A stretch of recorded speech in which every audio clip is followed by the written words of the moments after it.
what has been happening in the wrestling world. Welcome to the show, where comedy meets wrestling by fans for fans. The Two Count, always the best guests in Midwest. The Two Count, wait time guaranteed because we're the best of the best. Meet Big Ace and JR, Top Shelf Tommy, we're about to start. Welcome to the Two Count. It's time to dig deep into the wrestling world. Welcome to the Two Count, where comedy meets wrestling by fans for fans. The Two Count. The Two Count. The Two Count, where comedy meets wrestling. Please comment, share, like, and start a hype train for God's sakes. And now, here are the hosts of The Two Count. Comedian John Russell, wrestling broadcaster Big Ace, and everybody's favorite heel, Top Shelf Tommy. Happy Tuesday, everybody. JR here with you, Big Ace and Top Shelf Thomas Chillstrom. We're all happy to have you here. We have another fantastic show for you this week.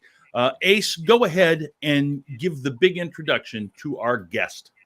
Well, you guys can already see him on the screen. So, yeah, man, we got the Cornbelt Cowboy himself, straight out of Iowa, now straight out of Jersey. One called Manders. What's up, brother? What's up, Big Ace? How you guys doing? Hanging in there, man. Enjoying it. Throwing you out right off the bat there, man. I don't know. It's all right. People know. It's awesome to have you here because, you know, the three of us are up in Minnesota, and I'm always happy to have a Hawkeye on my side because, you know, Minnesota treats us like garbage, and it's absolutely insane. So thank you so much for coming up. Heck yes, sir. Hawks, baby. Woo. There it is. I'm more of a Cyclones and Gophers fan. If it hurts, what a terrible combination. I can wear similar colors to both teams, teams, man. Worst actually, you know, it's probably worse than the combination I'm about to give. That's worse than like liver and onions. Maybe. Nobody would want that. No, that ain't a maybe. That's a guarantee. Guarantee. Wow, I've almost been beaten up by somebody. That's like, since you're Top Shelf, I'm trying to think of like what's like really bad liquor. Phillips. It's Ripple. like, yeah, like. Actually, you know what? Ripple's all right. I'd be all right with Ripple. It's like if it's the season, you know, yeah. Well, here's the old vodka is terrible. Yeah, here's the rule as far as like with like whiskey for sure. If it's old, if it has old in the name, and then some random shit like Old Thompson bourbon, terrible. Old Crow is another terrible bourbon.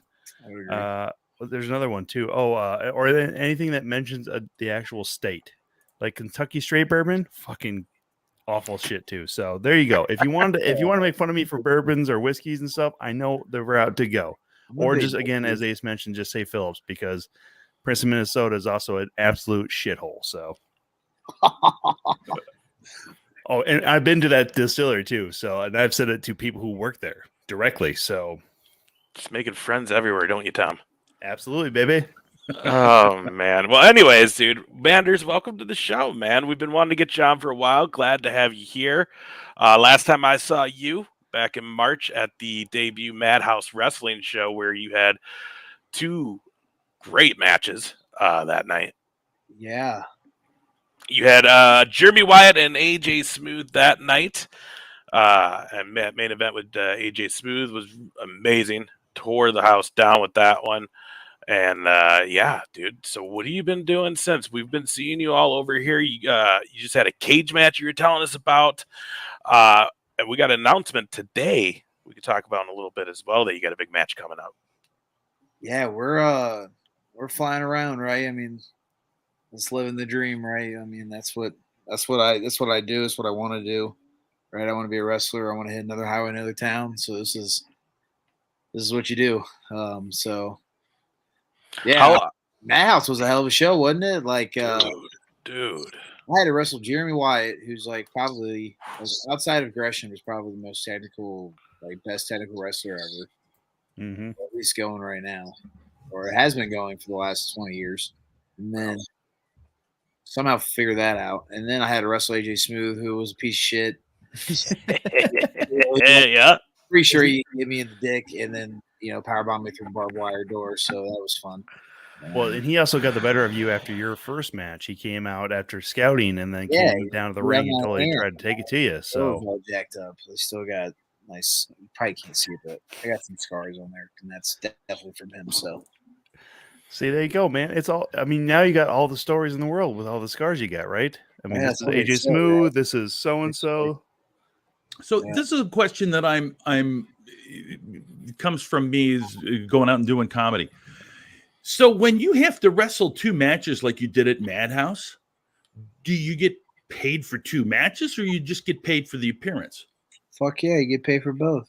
Hell yes, that's awesome. I mean, there's some guys out there that are just happy to be on and probably will do that. But for me, for sure, especially been doing it for a little while. Yeah, we're gonna get paid twice. I love it. So, I absolutely love it. So that's for the kids out there. If you're trying to make it or whatever, if the promoter makes you one of those twice, make sure you get paid twice. Yeah, see, it happened to me doing comedy. The guy signed me up for a show in Charles City, Iowa, and it turned out the first show was a Christmas party for a company, and then he wanted me to do a public show afterwards. I'm like, what the fuck, dude? So it was quite the energetic. But anyway, so you're a comedian, huh, JR?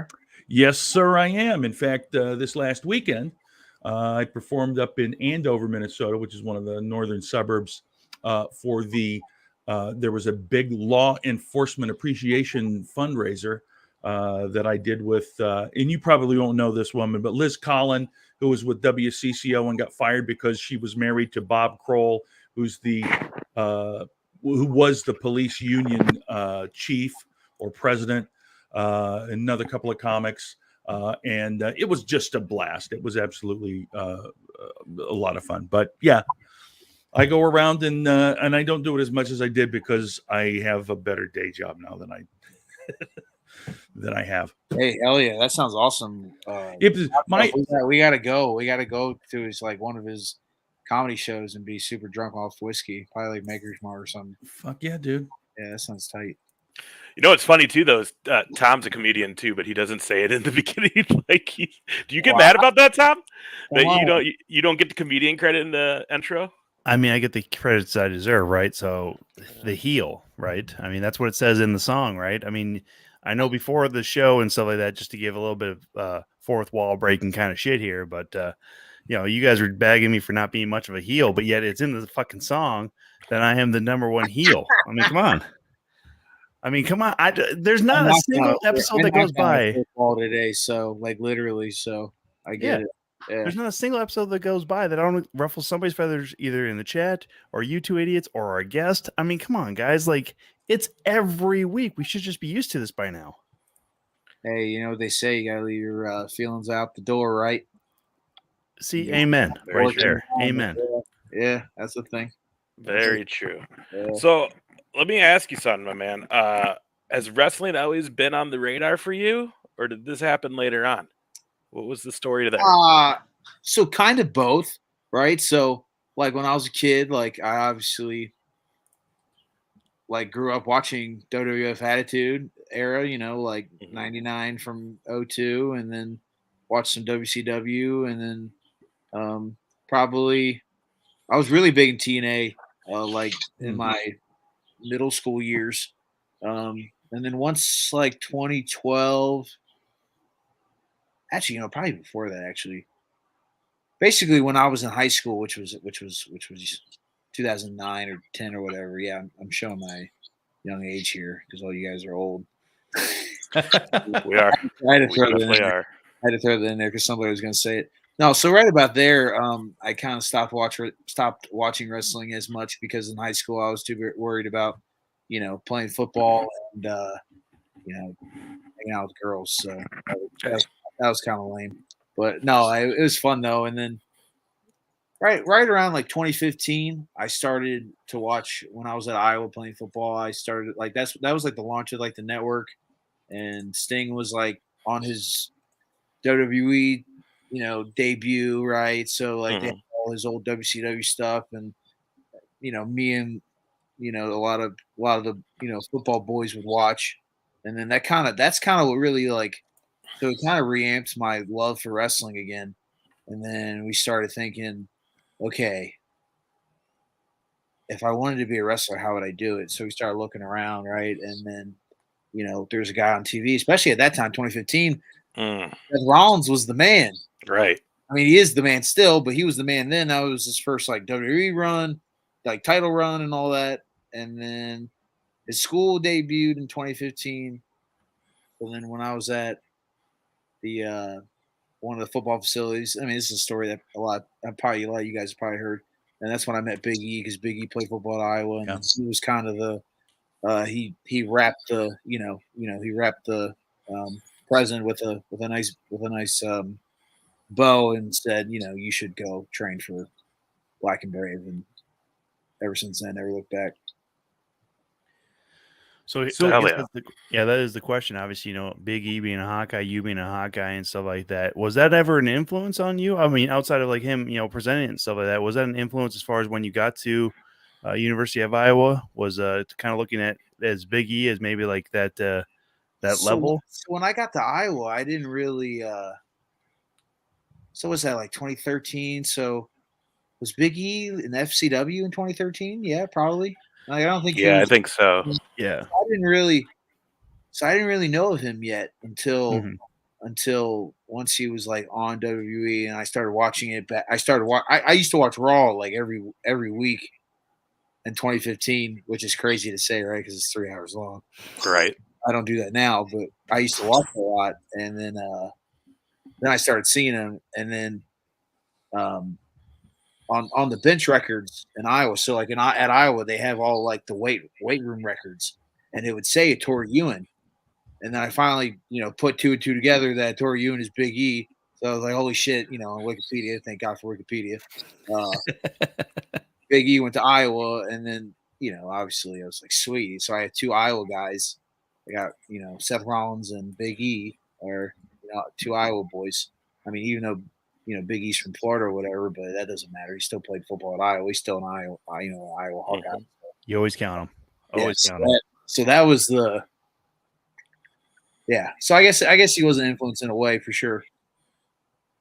Did you? So you mentioned Rollins. Have you ever gone down and eaten at the family pizza place in Davenport? Oh, Lopez, yeah, all the time. Yeah, good pizza too, right? Lopez is sick. Do you guys like very thin sliced with big pieces? It's almost like a New York style pizza. Almost. Yeah. But he's got like crazy combinations. It's like insane. I can't even describe to you. There's so many like styles on the menu. He's got these garlic knots that are really good. Yeah, so I would go to Lopez quite a bit, or I did at least. He used to do a thing it's been lately every AEW pay-per-view or the first Sunday of the month.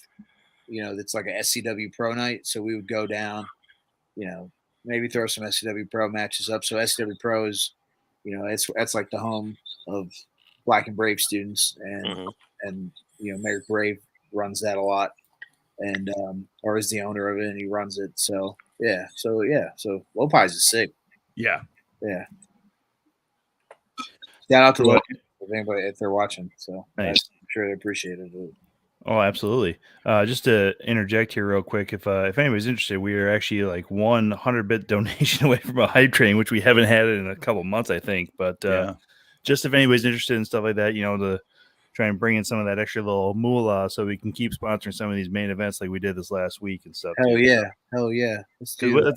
That's the biggest thing. We want to not only have wrestlers on, but we also want to help give to the wrestling community as much as we can. So that's the whole identity, right? That's what independent wrestling is, I think. Oh, yeah, absolutely. It's very old. It's the modern territory days would be the Mhm. way to describe it. Very Yeah, much so. We've actually talked about that as far as the modern day territories and stuff too. And obviously, you being Iowa and stuff like that too, and and Ace kind of brought it up too.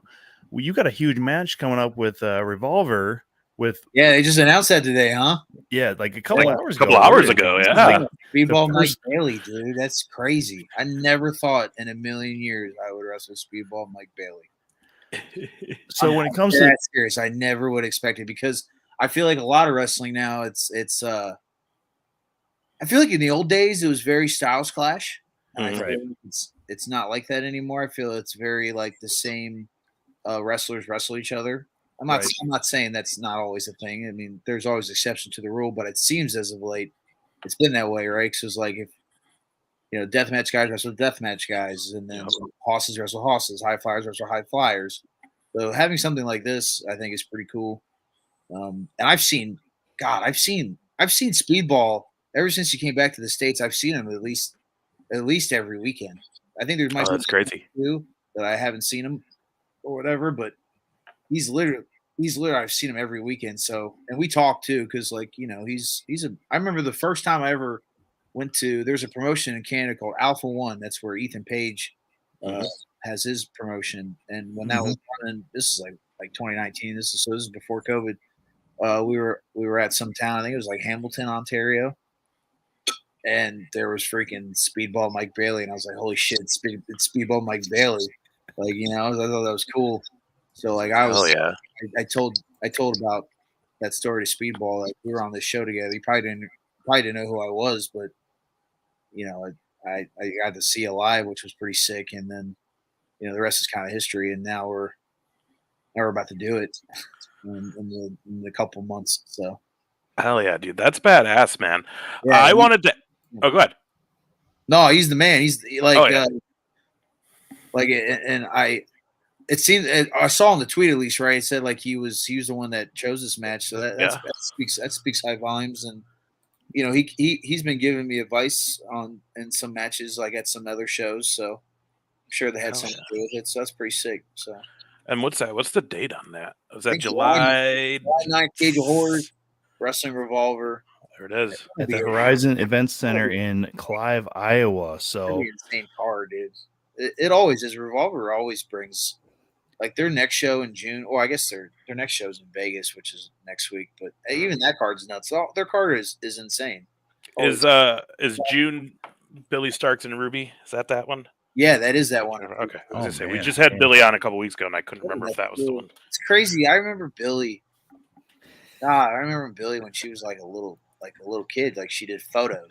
you mean like last week? I mean, she is still a kid. No, I know, but so this is like 2018, and she couldn't wrestle yet because how old is she? 18, 17? Whatever. I think she's 17 right now. Yeah, so she's 17. 2018 was what, 4 years ago? Mm-hmm. So I remember her being, 13 or whatever, and she couldn't wrestle or anything, so she did photos with Mouse. So she was like helping doing photos, and then now you see where she is now. Sky's the limit for her, so it's crazy. Insane. That girl's gonna be a star for sure. Absolutely, For sure. She's just so good. Keep going. Don't get burned out. Right. It's a hard. Wrestling's hard. Yeah. It's a grind. Life is a grind, and wrestling is a grind. So I'm so amazed how she does it as a high school student. I couldn't imagine that, man. Yeah, I did not have that drive in high school. Yeah, a lot of us were about to like body's like not fully developed yet. I mean, I guess females are a little different, but like if I was 17 and I was a wrestler, I would have been maybe like 5'9", 5'10", a buck 80. That's crazy. Right. Yeah, Right. So it's freaking nuts. Well, you're definitely not that now and stuff like that. Definitely not that now. Yeah, 200, like You're awesome right now. 252 pounds now. So Yeah, I was gonna say you're a bit more of a hoss, and Ace dropped there too. I mean, you're definitely not on the small end of the wrestling circuit. That's for damn sure. So I think it's funny because like I remember in football, I was a fullback, right? So I mean, not that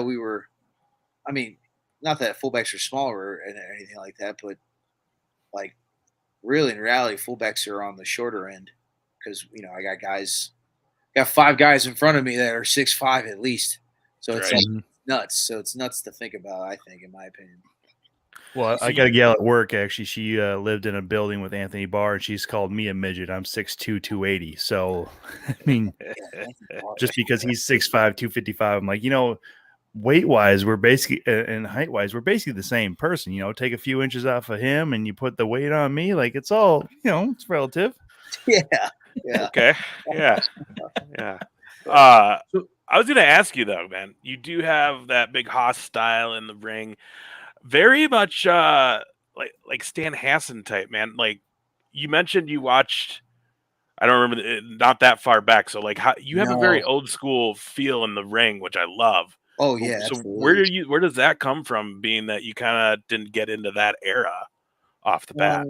So like, obviously there's two types of ways to watch wrestling. There's leisure and then there's study tape, right? And once you like become a wrestler, so once you become a wrestler, like you're technically not a fan anymore, right? So then you like, I'm trying to explain, I'm trying to see how to describe this. So the more I got into wrestling, the more and more I watch, right? Obviously, like the more and more, like I mean, obviously everybody here is probably the first wrestling they've ever seen was probably WWF, WWE, right?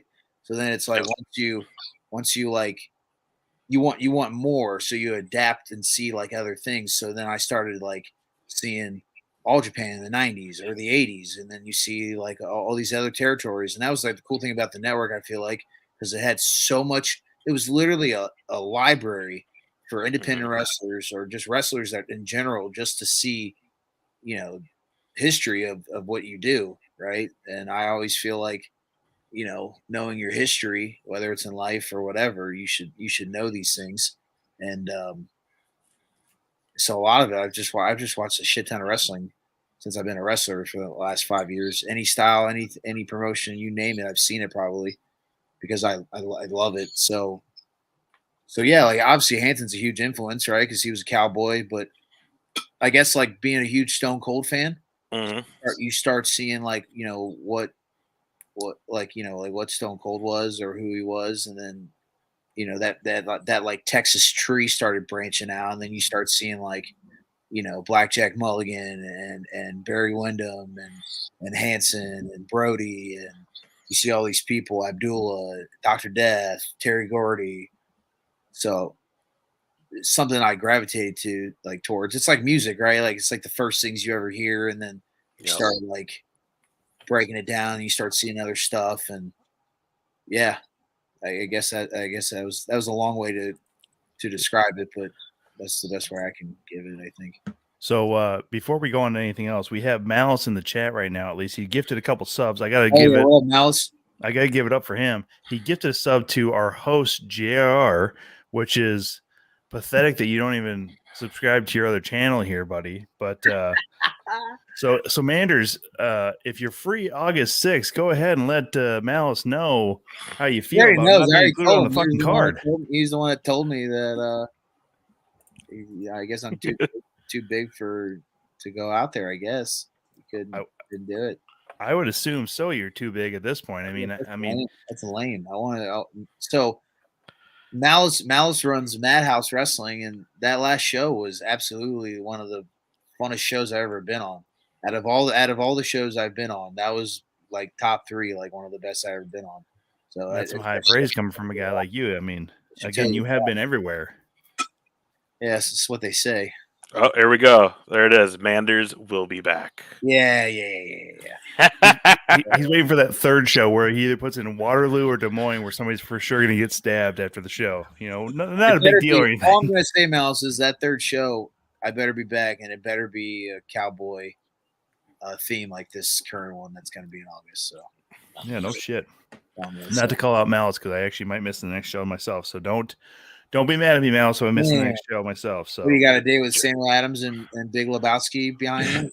Well, I mean, those are the other bartenders here and stuff, for me. White Russian and Samuel Adams. There's nothing wrong with that. Well, I mean, like JR, I'm also a comedian. I might have a show that day. So, I mean, unless Malice wants to pay me enough to make sure I don't do that show, but I'm not talent. I'm just the guy behind the scenes at this point. So I can see that, like you being busy because you're top shelf. See, you get it. I mean, it's not hard to recognize, especially after I spell it out on the screen like that my name is Yeah. Top Shelf Tom Chilstrom, but it's not a big deal. It's not a big deal. I think most people should know me by this point, but I'm still just making headway here in Minnesota and Iowa with some of the wrestlers and stuff. So, Top shelf Tom alliteration. I love it. see, you get it. Yeah, where's your cowboy hat? I don't have one. I used to have one. Yes. You used Back to in have the- one? What happened? Back in the olden days, down when I was living in Des Moines, growing up, Yeah. I had a nice black Stetson I got from Trails End. Oh wow. But somehow That's a man. got either broken up or busted up or something during one of my glorious moves out of wherever the hell I needed to get the hell out of. See, and that's not That's to a me. story. That's a story that needs to be talked about. See, Manders, to me, that's not even just like a JR, like Jim Ross reference. That's also like a JR from Dallas reference, which is almost too old for you right there, too. Yeah, so yeah, I'm yeah. very impressed. Yeah, hell yeah, absolutely. It was beautiful. So let me go back a little bit though from what we were talking about. So obviously you played, you were fullback at University of Iowa. What was a transition between, because you're already an athlete, right? What was the transition from football to wrestling? Was that a difficult transition, or was it fairly easy for you? I think it definitely has its high and lows for sure. Obviously the training regime and for football and wrestling is very similar. You gotta put a lot of work in, you gotta put a lot of time in, and it's very physical on your body. So that part I could understand, but it's basically like learning a new playbook, right? Like you got to learn new lingo or the new art of wrestling versus football. So I'm still learning to this day, right? So it takes time clearly to do that. But I remember the first time I took a bump, a simple back bump that they teach you at Black and Brave, obviously.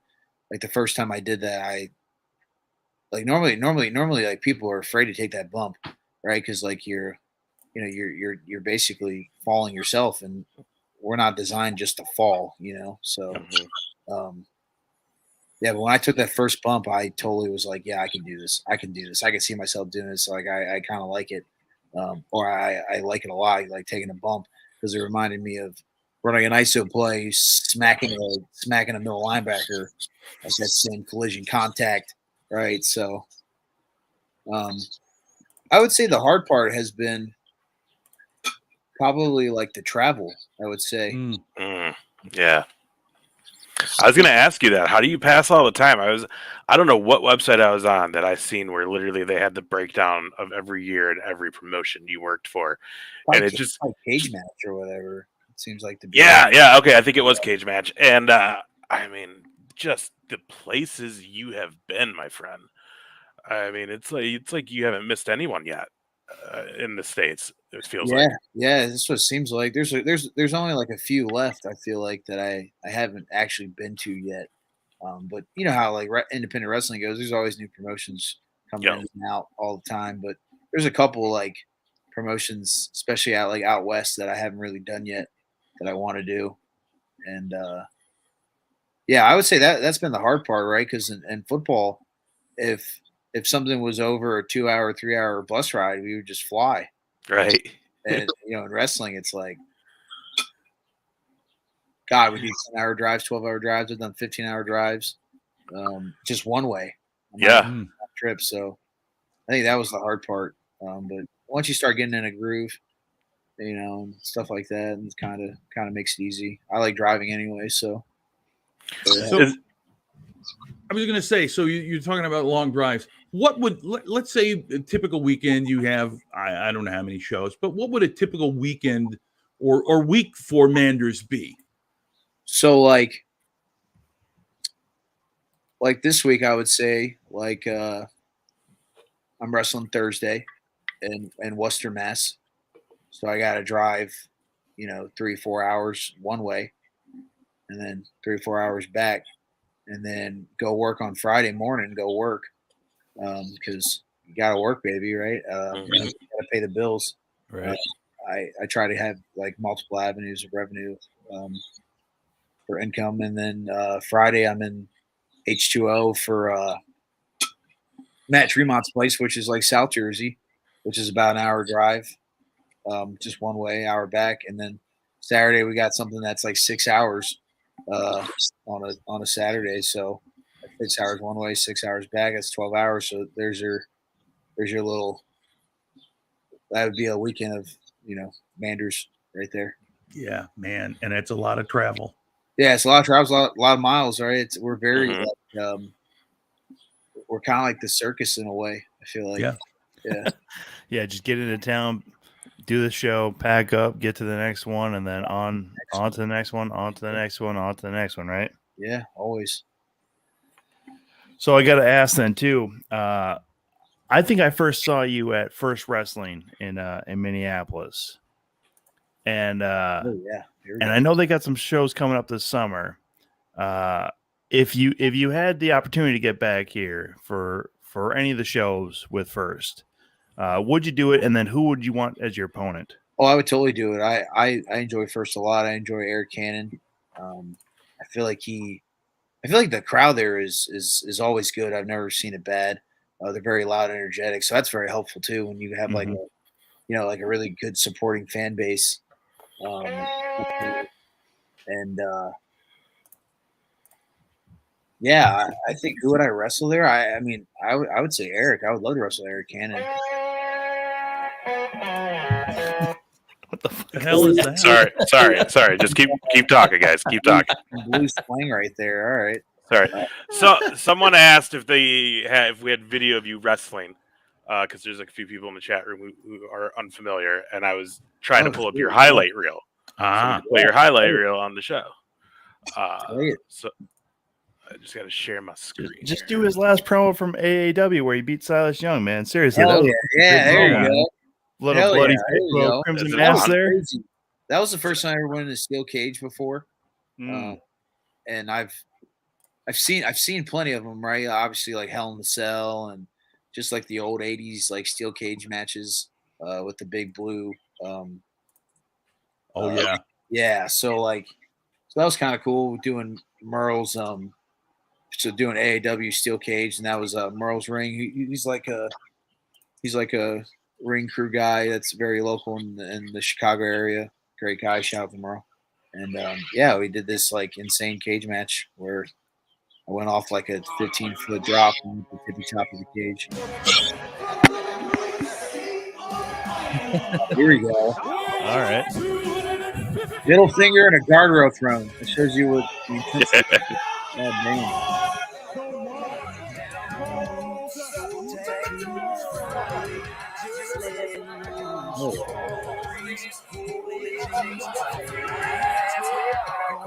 I love anyone that throws someone in a wall. Oh, absolutely. Yeah.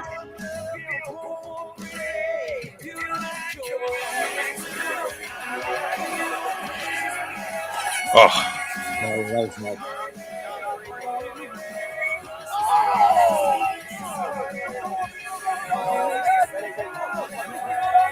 I like how we all just got quiet when we played this. This is great. Well, we have to. We're all still wrestling fans on the show, so it's not like we can't just go ahead and just quiet down and watch some fucking highlights, man.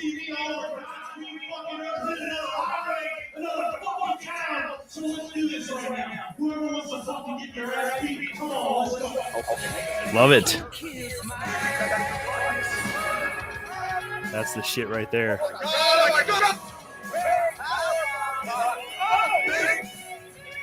Ooh. Oh, I love the stack doors. Oh yeah, my favorite thing ever. Well, and see, we saw that at Madhouse too, and you actually delivered it. A lot of times those chairs just seem to slip out and stuff too. So. Oh yeah. And one bad motherfucking lariat, bro. Like, dude, that's like JBL style. Like, he's just killing people with that. Yeah, JBL.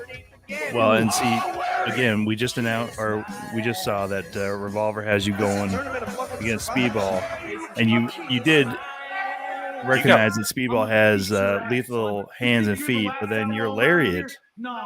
How many people have been calling you out saying that should be banned? I mean, it's probably everybody that's taking it kind of fits like the outlaw country mystique that I'm trying to portray, because here we go. Here's a whaling hat right here for you. So that should tell you everything. Yeah, like I feel like a lot of my stuff, like I play guitar, and music really helps me out a lot just throughout life. I'm sure with a lot of other people, they probably think the same thing. And yeah, I just try to. I mean, it's what I like. It's who I am. Like really, like that's really Steve Manders. So trying to portray that as the one Called Manders. So.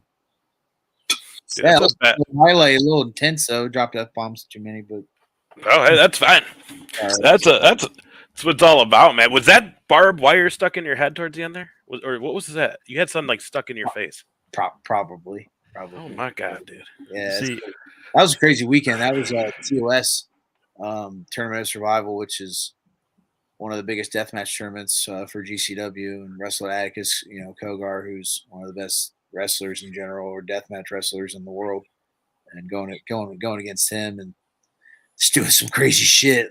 So yeah, right. That people probably like, it's funny, like telling just like a normal person, like, yeah, I've been hit with light tubes and barbed wire and doors and chairs, and they look at me like I'm talking with two heads.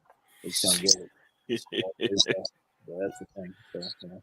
So I'll admit that actually I appreciated all the F-bombs in that promo, because I have mentioned several times, either on the show or just to my co-host here, that there is several places that kids do not belong. And I believe it's metal shows, comedy shows, apparently tattoo conventions, because Ace and I went to a tattoo convention and we saw kids there. I'm like, they shouldn't be here at all. And then wrestling shows. I mean, I love like what WWE is trying to do as far as being family friendly and PG and all this other shit. But like, reality is, man, if I go to an indie show, I want it to be 18, probably even 21 and older, man, because I want to hear the expletives. I want to see the blood.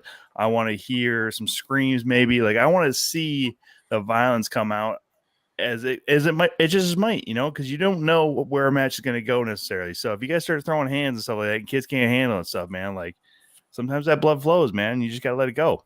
But yeah, I like variety a lot. I like wrestling when there's like a lot of kids, because it makes you like, because when I was a kid, right, I loved Stone Cold, even though he was drinking beers and flipping people off.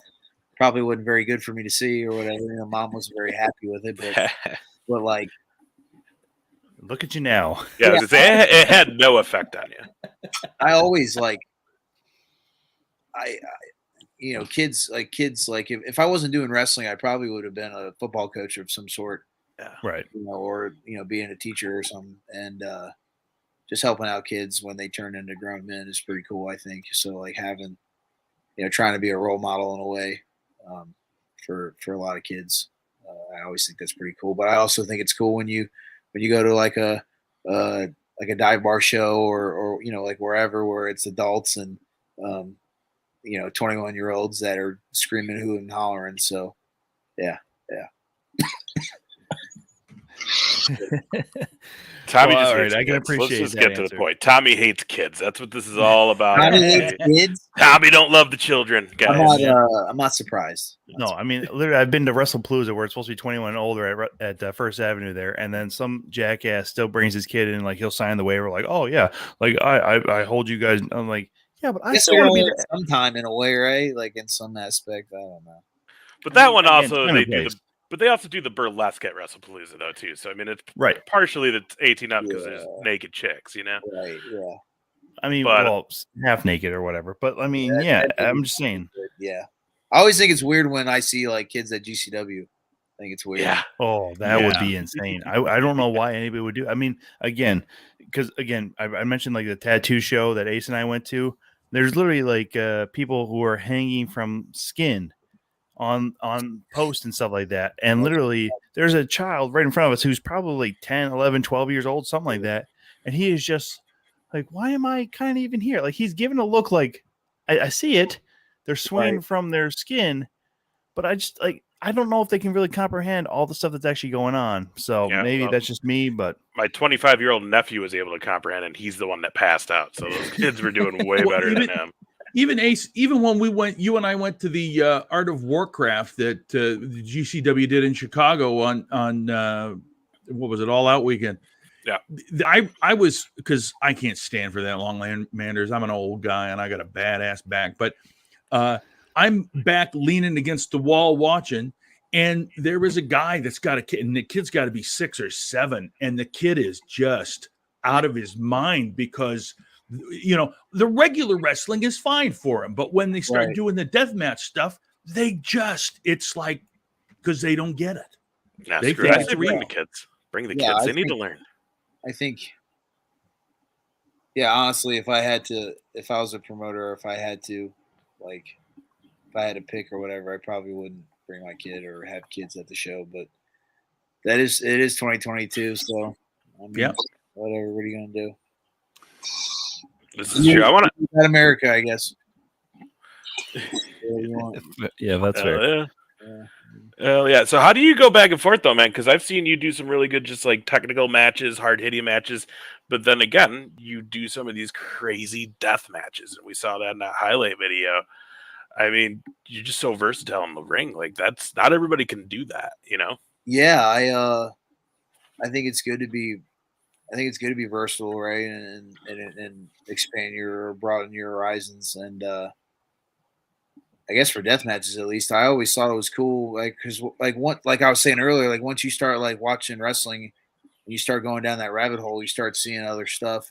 So I would watch a lot of like old CZW tapes because, you know, I mean that's kind of like what indie wrestling was. It was IWA, it was CZW, and you saw like all this crazy stuff, or like even like being at my first ever IWA show and seeing it, and I always had like damn, this is really cool. Like I feel like deathmatch wrestling is like the highest form of wrestling. It's like movies too, right? Like, you know, you watch horror films or you watch comedy or, you know, or action movies or whatever. So you have different varieties there. So I feel like there's a lot of actors that do, you know, those varieties. Like I could do the same, right? Because I'm kind of that in a way. And I always was fathomed by deathmatch wrestling, especially with guys like Terry Funk and Abdul and Brody and Cactus Jack and, you know, and all that stuff. And yeah, I don't know. It's just. Do you remember the first death match you ever saw in person? In person. I think the first one I ever seen, not in person, but the first one I ever seen was Nick Mondo versus Sig Nick Mondo versus I think it was Ian Rotten. I think that's what it was. Oh, okay. IWA like 2002, 2003. Yeah. Or like the first ever match I saw was Nick Gage versus RSP, King of the Death Matches. I think that was the first one I ever seen. That was absolutely nuts. Right. Trying to think like, because there's different varieties, right? Like there's hardcore wrestling and then there's death matches, right? And I think the differences between the two is, you know, one has glass, right, and the other one does not. But you know, sometimes like death matches will still have hardcore elements to it as well. Right. Yeah, I think that was the first ever. Either that or like maybe like John Wayne Murdoch and IWA. Okay. Like Reed Dent or something. I think that JR, was Top Shelf, have you guys, JR, I know you went to the GCW show with me on Labor Day, but prior to that, have you seen any live death match? Tommy, have you seen any? Nothing live, but again, my good friend, the Reverend Ricky Noren is a deathmatch guy, and he's been at Time Bomb Pro when he was the Renaissance Ricky Noren. He's going to go back there to their next Fargo show and be there again too. So I have seen some of those highlights, and actually I've seen him and Oren Veit have a pretty borderline hardcore match at when it was Showtime. Yeah, so Time Bomb's cool. I got to go there a couple times during the pandemic, and it was pretty sweet. And I'm pretty sure it was Cologne versus Oren Veit, I think, at Time Bomb for like the main event for the belt, and that was pretty nuts. It was like 200 light tubes or whatever. So when they do it, like when like Time Bomb does their like record store show, and then in comparison to their old church show or the sanctuary show, man, like that is some crazy shit, man. When they have the stuff in the ring, it's already bad enough, but when they just do it basically like, hey, it's just a wide open venue, if you will. Boy, oh boy, like Ricky's, I've seen him get cut by weed whippers and I mean light tubes and stuff, and then the gusset plates and all that sort of shit. I'm like, Jesus Christ, man, like.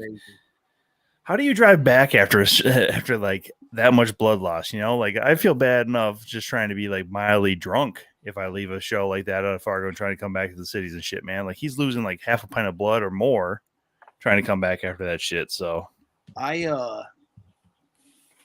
have no idea. I feel like every time I've done a death match, it was I got to fly, so it wasn't as bad. Fair enough.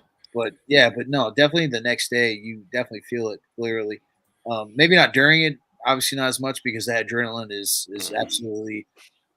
I don't think anything equates to it. Like I've played in front of 75, 80 to 100,000 people. I don't think it's the same. It's not the same versus doing a death match or doing a hardcore match or whatever, and your blood's flowing and you're moving and like. It's like going to like a super heavy metal concert. I guess that'd be the best way to describe it. Oh yeah, I mean, it's absolutely insane, and then you definitely like the wear off when it comes down. But dude, my first one was CZW. It was whatever year WrestleMania 29 was. Tremont was on one of those matches. Who you just said you're going to be at his place. That's awesome. Big fan of his. But the main event was Mazada. And I can't remember his name, but they called him the Flying Monkey, and he was from Japan, I believe. Fuck, I know who you're talking about. John, I'm blanking on his name too, and that's bad because I should know it because he's like one of the best wrestlers, deathmatch wrestlers ever. Like if you put him out Rushmore deathmatch wrestlers, he's on it. Yeah, because he comes out with the goggles up top. Yeah. Jun Kasai. Yes, perfect. That's insane. Him and Masada was probably nuts, and Masada is one of the baddest hard motherfuckers ever. And, insane. Yeah, I have that. It was the WrestleCon show, and I have the DVD. I've showed JR that match because insane. Masada does a toe drag on Flying Monkey, and he falls onto the wooden fence they had, but it had those metal grates on it. Yeah. And just raw for he gets up and it's just it was the most intense, crazy thing I've ever seen in my life. Yeah, Masada's one bad dude. So obviously is Jun Kasai. Like a lot of people compare Jun Kasai as Nick Gage. To describe him. And I saw Manders the next day at WrestleCon, and man, I went up and just was like, thank you for last night because you obviously don't look good today. So thank you. And he was just like, thanks. But I mean, he was moving super slow. Masada's a real bad dude. He was like kind of like the first ever guy to like bring out skewers, pretty sure. Oh, okay. So like that visual is obviously insane when he puts it in your head and then let's go and then it just fucking explodes. Crazy. It's crazy. Dude, I got to one time I wrestled because Atticus does like the skewers a lot now. Or that's a thing now. Like kind of like passing the torch or whatever. And the one TOS match I had, he put the green skewers in my head, and you know, being a bald guy, it kind of sucks. You don't got hair to like help you out. Next time we did this tag match, it was him and his brother versus me and Mance, and I thought of a spot where I saw, I think it was Abdullah and Hanson. They went at it, and or maybe it was Terry Funk, and Terry like pulled out his boot and he started like beating the shit with his boot to Abdullah, which I thought was absolutely cool. So I thought, like, in my mind, I was like, well, you know, I walk and work a lot, and I got really thick heels, so I got so much like skin and callus and all that stuff. I was like, Atticus, what if you skewered my foot or whatever? And that was a freaking visual, and everybody thought I was freaking nuts. And you know, the best part was I slipped my boot back on. I was totally fine, and I walked like there was no problem. Versus having a big giant freaking hole in your head, which is kind of hard. So I'd rather have it on my foot, I guess. Oh my god, dude! So here's a question from one of our loyal fans, if you will, Goro 187. He wants to. Well, he's asking about Ric Flair. Would you be willing to take on Ric Flair in clearly his last match ever, which will definitely be a coincidental death match, if you will? Ric Flair versus Manders. Can we see it?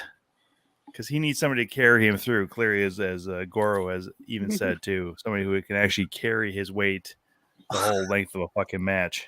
I don't think I've ever thought of carrying Ric Flair. That sounds absolutely nuts. I feel like it'd be totally the other way around. Right. No, I don't know how to answer. Well, I mean, he's pushing 73 or something like that, and he's had. It's like Ric Flair. Like I never thought of Ric Flair and Manders in the same sentence in a match. That's kind of crazy that he's wrestling again, which I've seen because he tweeted something about it. It's insane. One more match, and I'm putting it out there. I'm putting it out there right now. I would love to see a Ric Flair versus one called Manders match. Fucking it'd probably, dude. It'd probably be a regular match. I don't think I can see Flair doing. Even though Flair bled a lot in a lot of his matches. He did. No, he's just gonna die in the match, after the match. One of the two. He's for sure. I mean, a lariat shot from you would probably end him. At this point. I don't know. I mean, Flaps his lungs for sure. Still the Nature Boy. That's freaking. It is. That's crazy. It's crazy. Him and Steamboat. That's insane. Oh yeah. That's insane. What year is it, guys? It's 2022, and we're still talking about Ric fucking Flair. I know. Let me ask you. Forever. Right. I mean, forever is fine. Yeah, we can all dig the woo, but greatest wrestler of all time. That's fair. Let me ask you this, dude. Because you played with the Hawkeyes, and you said you've played in stadiums, 100,000 people, and then you've done shows in front of, I'm sure, very little people and lots of people with your career in wrestling. Absolutely. What to you is a bigger pressure situation, like a big time game, championship game with the team going out, having the 100,000 people there, having your teammates there and all that, or the pressure of knowing you're going out, not really mattering how many people are there, but all eyes on you because you're kind of by yourself in the ring, other than whoever your opponent is. Yeah, I would agree with that. I feel like, because in wrestling, right, like, I mean, it's you. Normally it's you versus another person. So the spotlight is fully on you. I think it's way harder versus, having you and 10 other guys in the same field as you. They're both hard in different ways, I feel like. I don't think you can equate them. Do you have a different way to get pumped up for each? Like, what was your pregame for game day and a wrestle day? A lot of it's very similar. I guess the only difference now is I mean, in football, I mean, there was guys that did it, but I didn't do it at all. They would pack a lip in and then go play. I never did that. But I definitely pack a lip before I go wrestle. That's for sure. It's definitely not like, yeah. So, but no, they're very similar though, right? Because like, in football, when I would pump myself up, it was a lot of music, and then like, same with wrestling. It's a lot of like, listening to your AirPods or listening to your headphones and you're jamming, thinking of stuff. Like maybe it's in the car ride versus like, actually being in a locker room or whatever, listening and jamming. But it's very similar though, in a way. Listening to music, whatever, thinking of like what you're going to do, visualize what you're going to do, what's the next thing you're going to do. And then, I always have a dynamic warm up of sorts, just like we did in football that I still use, doing high knees and flaring your hips and just like a lot of, dynamic warm up and wrestling. So I still do the same stuff, but just tweak it in a way. So what Spice Girls songs get you hyped up the most? I couldn't even tell you a Spice Girls song. I couldn't even tell you. Are you sure, man? You seem like you might be a Spice Girls kind of guy. I'm trying to push my buttons. A little bit. Gotta try every once in a while. No, it's fine. No, definitely not. It's definitely like Metallica, Pantera. There we go. Okay. Or like. Well, I mean, a lot of country music, a lot of Skinner. That's a lot. Yeah. Pantera makes sense, man. You are definitely a cowboy from hell, man. I will tell you. I will give you that. I will give you credit for that, man. Right there. What does Mark Twain say? Heaven for the climate, hell for the company. So that's right. Man, this is a scholar right here. Everybody, he's quoting Mark Twain out here, man. Hell yeah. Oh, you're from Muscatine, Iowa, dude. There it is. Well, hey, man. Everybody wants to claim him from Missouri or Missouri, but hey, man, there's a Mark Twain point in Muscatine that he used to, I guess, sit at and see the Mississippi River or whatever. The visual is not the same now because there's a big giant factory like down the river, which I'm sure when he was there probably wasn't there, which I'm sure the view was probably way better. So probably was, but I mean, I always just figure if you're anywhere along the Mississippi, you just claim Mark Twain as your own because I mean he what like 3 of his novels are about fucking the river. Like Jesus Christ, it's a big river. It's a very important river. It is a big river, man. Just fucking let it flow. It It goes is. from Minnesota all the way to Louisiana, baby. Hell There yeah. it is. To the west when you go through it. That's right. Yeah, Goro has more questions. Let me ask you this: being that you played football, what's the best football movie ever made? Fuck. There's so many. The first, I guess, Remember the Titans would probably be would be one, but I mean, like, Friday Night Lights is pretty damn good. I think Varsity Blues is pretty sick too. Those would be my top 3 probably. Nice. I would have high school football. Like, who doesn't like that? Right. There's just something about it. Varsity Blues was huge. Huge when it came out. That and when I was a kid, Necessary Roughness with Quantum Leap guy. That's another one. Longest Yard's a good one. The old one and the new one. Yeah. Well, I mean, let's be real honest here. Varsity Blues was probably a little bit more about Amy Smart or Allie Larder, excuse me, being in a whipped cream bikini and stuff than it was necessarily about the football for a lot of young men, at least.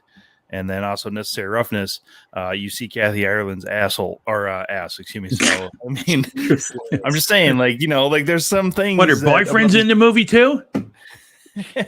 I'm just saying, like it is what it is, man. Like there's certain movies like that, like and definitely those are 2 of my favorite football movies for sure. But I'm just throwing it out there. There's probably other reasons than just football that those are so popular. Oh yeah, absolutely. The Program was another good one too. Original Longest Yard and Sandler Longest Yard, which contains many WWE, WCW wrestlers. Crazy, right? True. Crazy. Yeah, I mean, that was Great Khali was in that before he was actually Great Khali. That's real dumb. Like he should have just stopped there. Real dumb. Real dumb. Typecast though. He would have been typecast. How dare he go have another, few years of career? What the fuck, Tommy? What? I mean, he's not wrong. I guess. I mean, I know I'm not wrong. That's the whole thing. I mean, a guy can't walk. You put him in a football movie. That's really about it that he can do, man. Like, yeah, because it's not like he tackle it. You don't see him tackle anybody. He clotheslines a couple people walking by, and that's it. He broke his fucking neck. Mm. Yeah, nose. They keep that's right. My nose. He kicked Bob Sapp right in the nose. That's right. There's like Goldberg's in that movie. Steve Austin, like the Boz. There's so many guys. I think Nash is in that one too, isn't he? Yeah, he ends up on the hormone pills. Sorry, I'm moving around because my phone, my computer's about to die. Oh, you're all good, bro. Yeah, we're not really too worried about whether or not you're in the right spot or not. Hey, look! It looks like his blanket on his couch is cow patterned. Rocket. This is my grandma made this, and it's really freaking comfortable. So that's freaking awesome. Hell yeah, dude! Hell yeah, dude! So let me ask you this: who we got for some dream opponents that you haven't been? And this doesn't have to be like big name either. It doesn't have to be AEW or WWE, but just who are a few people out there that you're hoping to get to work with that we haven't seen yet? I mean, shoot, I think it's appropriate to say it is Speedball. Yeah. I mean, we were just talking about it. I never thought I'd wrestle Speedball. So there you go. I think another guy that's on the indies has a very cowboy mystique about him, very bounty hunter like, is Brian Keith. Yeah. That's another guy that's like, I've gotten to know Brian Keith the last couple of years, and like, how does that not happen yet? I don't know. Right. I would actually love to see that one, man. For Yeah, sure. So that'd be a we've seen him a lot really in good first match. first wrestling a lot Yeah, lately he's been too. up there So. a lot. I was supposed to wrestle him. Was it 2022? I was supposed to wrestle him in April 2021, but I had another booking or whatever. New Texas wanted to do it. Shout out to Kiefer. He's the promoter, and yeah, that would be one for sure. It was supposed to happen, but I'm sure it'll happen down the road. Big name guys. I mean, those guys are big names too. But like, if I was thinking somebody, I think Abdullah the Butcher would be sick. Oh my God. I think Abdullah the Butcher would be sick. Like, if we're thinking like, because everybody wants to like when they talk about dream matches, like, I don't want to wrestle somebody that may have a similar gimmick in a way. So like, let's say like Hanson, right? Like, I mean, yeah, Hanson would be sick, and that would be a match, obviously, that I would obviously love to do. But I always try to think of who would match up, like with opposites of the spectrum. So I think Abdul would be pretty sick, or like the Sheik, or stuff like that. Cheeky baby. Cheeky baby. Dusty Rhodes, that would be sick. Oof. All those guys. Dude, for Abdullah the sure. Butcher always scared the shit out of me. Oh yeah. And Abdullah and the other guy that scared the shit out of me was Ox Baker. Oh wow, we're going way back. Well, because I'm old. Well, I mean, I've seen the episode of Ox Baker on Price is Right, man. No, just to give you an idea, Manders, the first live match I went to was Haystacks Calhoun versus Baron von Raschke down at Veterans Auditorium in Des Moines. Circa 1910. It was probably 73 or 74. That's freaking awesome. Yeah. My aunt took me because my father thought it was bullshit. I bet when he walked out, I bet it wasn't bullshit. No, hell no. No, my aunt did it all right. Went back and got autographs from the Viking, the Stomper, and somebody else. But yeah, that was it. And then I was hooked. Damn. It's funny the things that'll hook you on this, because mine was seeing Larry Zbyszko in AWA live. And that was where I was like, I love wrestling. That's crazy. You got to see him live. That's insane to say. I guess it falls into like the Ric Flair, like the fact that Ric Flair is wrestling in 2022 blows my mind. Right? Yeah. Very much so. First time chat, by the way, from Flying Chris Angels. He said, miss you in Iowa, Manders. And I, of course, let him know that you're going to be back in Iowa July 9th at Revolver in Clive, Iowa. So there you go. Look at this. You haven't even been gone that long, and people miss you down there already. Iowa's like, come back. Yeah, I'm sure someday. They always know that they're going to miss their Hawkeyes because, I mean, not to be too uptight as far as a Minnesotan against Iowa and stuff like that. But most Hawkeyes I know end up moving out of that state, or they live in Des Moines the rest of their life. So it's like two dynamics there, it seems like. Yeah. I want to do, and I wonder if anybody would be into this. You think people would be into this, Mander, if we did a Minnesota versus Iowa wrestling show? Oh yeah, let's do it. Or it's just a bunch of Iowa talent, bunch of Minnesota talent, or a specific promotion from each. But can we put it at Diamond Joe's, because I think that's the only place we can really have it. Oh shit, that'd be awesome. They got got actually arena there. I can take bets on it, baby. Do the Battle of Floyd Rosedale. There you go. Instead of winning a trophy, you get an actual pig. Yes. Fuck yeah, wasn't that actually like the true trophy before it was the actual trophy? Yeah. I think it was. I think it was. Tina's in. Yeah. We'll have to make that happen, guys. We will have to get on this. Or the winner, it's like a tournament, and the winner gets like whatever bacon they want. Or unlimited bacon for life. I'd be down with that. I mean, I don't know if we do it at Diamond Jones. I think it would actually be better just do unlimited slots for 30 minutes, maybe. Then they might actually pay out.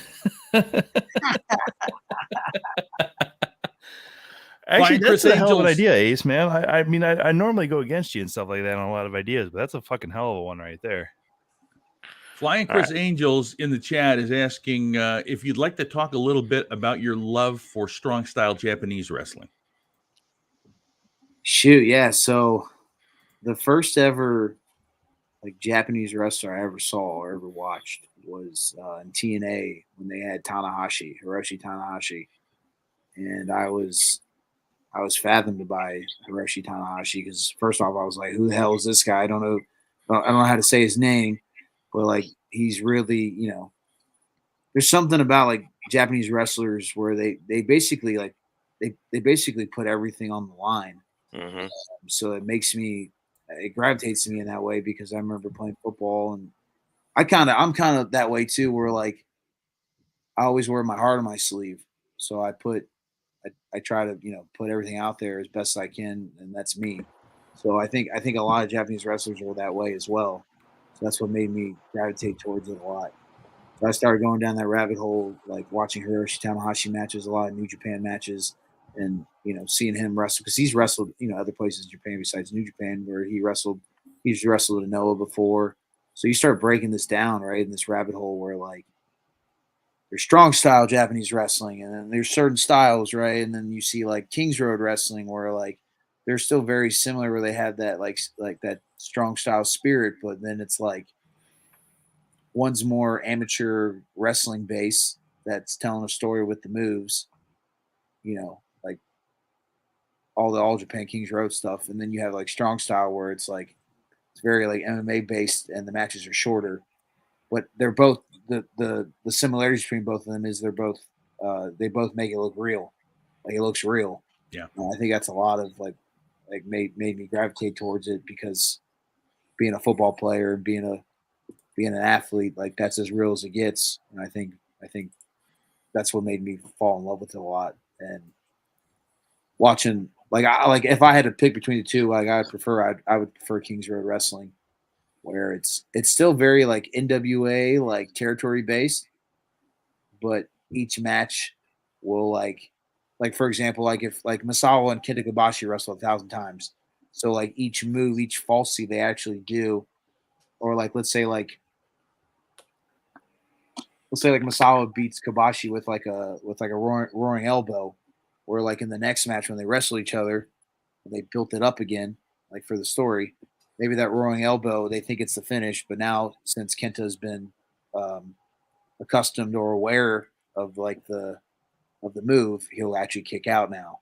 So then now it's like, what's the next move? Maybe it's like Ember Explosion or Tiger Bomb or whatever. So I think that like to me that registers in my brain way more because like it's like if I jumped in a cold shower, right? Like I hated it, right? But then your body adapts to it.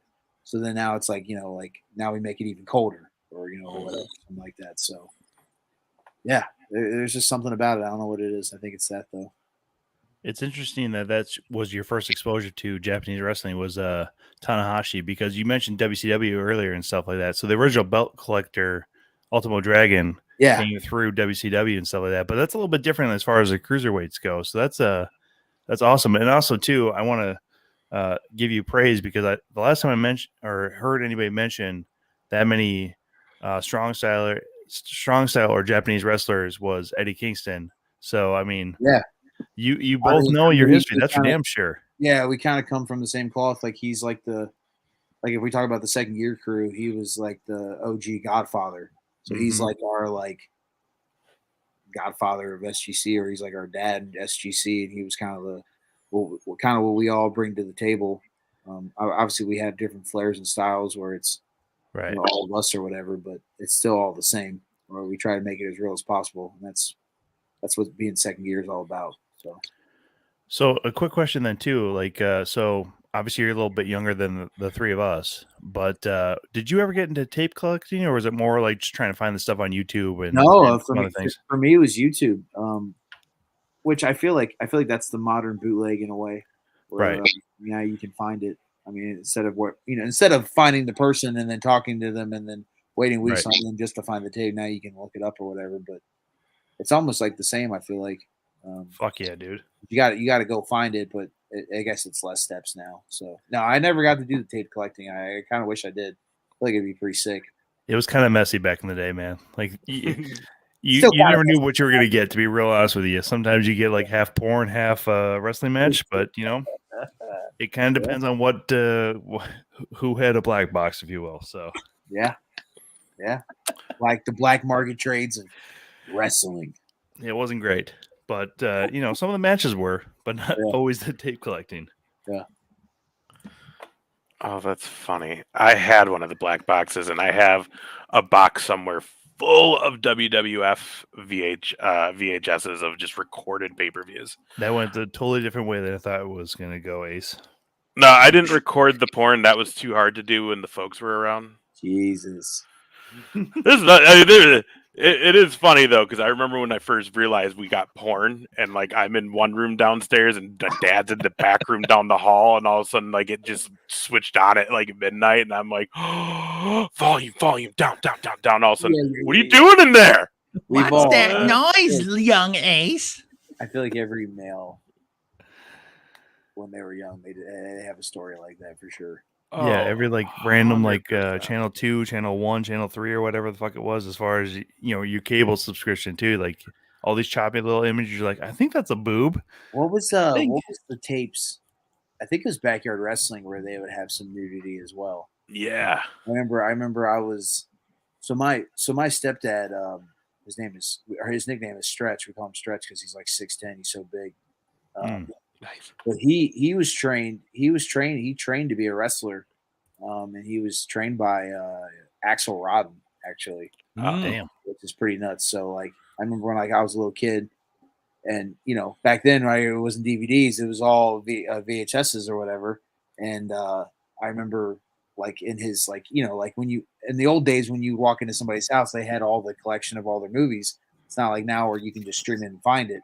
So they had all these collections, and they had like a whole Wrestle section, and I'm pretty sure I grabbed one of the old Backyard Wrestling tapes. I'm pretty sure there was some nudity in there. Yeah, I think it was like Well, either it was back then. It was very Attitude Era-esque, I guess. It was just Yeah. who cares? basically you have like either stripping or minor like softcore porn. So always the best. Says a lot about you there, Dan. UHF channel with porn in the early 80s. Yeah.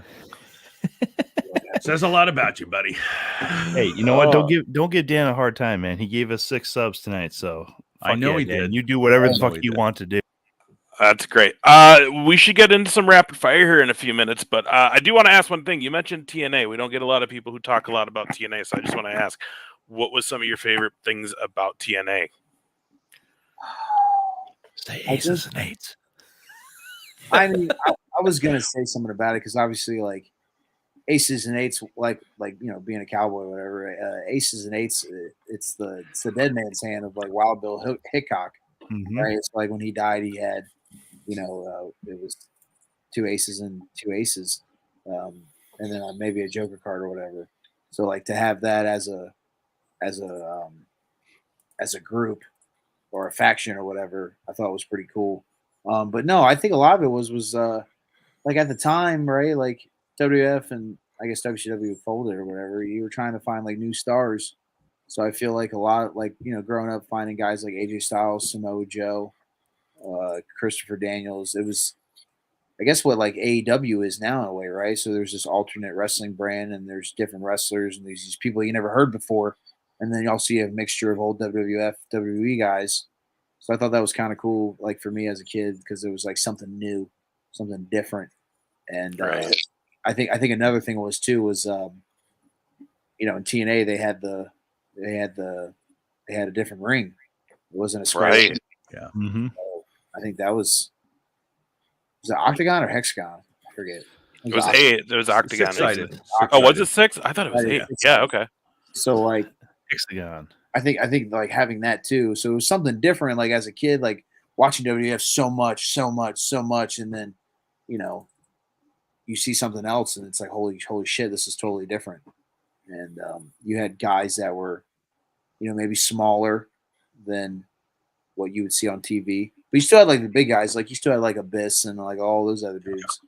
But I think that's what gravitated me to TNA so much was it was something new and different. And then as a kid, like I was like, okay, cool. There's like new superstars or new heroes that I could watch and see. I always gravitate towards me. That was like something different.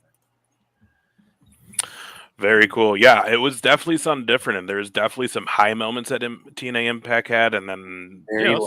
some very very shit moments. But Yeah. it was cool to see Aces and Eights made somewhat of a comeback this weekend. D'Lo, Garrett, and Wes. So that was pretty cool. Wes was pretty pumped about it. Now that it got leaked, I can say something about it. So yeah, he was pretty excited about it. So hopefully maybe more can pan out. But yeah, he was pumped to get that call and go out there and do that. So and I'm sure we'll talk about that soon, him and I, when we come back for the show. So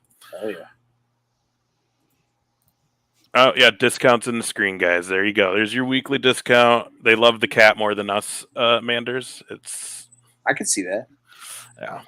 Yeah, he has his own emoji for the show. I love it. All right, let's get into some rapid fire questions, guys. So here's I start, Tommy, then JR. Again, we always say it's rapid fire. It breaks down after 2 questions usually. Okay, all right. So, Typically. all right. We're old guys trying to pretend we're quick. So, all right, yeah, and we'll probably just go till we kind of. I mean, we don't have no limit to this. We kind of just go till we're like, all right, I think we asked everything we could ask it. Cool. So, all right, I'm ready. Throw them at me. and again, some will be wrestling, some will not be wrestling. So just be prepared for anything. I'm going to start with what is your favorite kind of pizza? Pepperoni. All right. Fuck yeah. What's your go-to beer? Busch Light. Most underrated opponent that you've faced?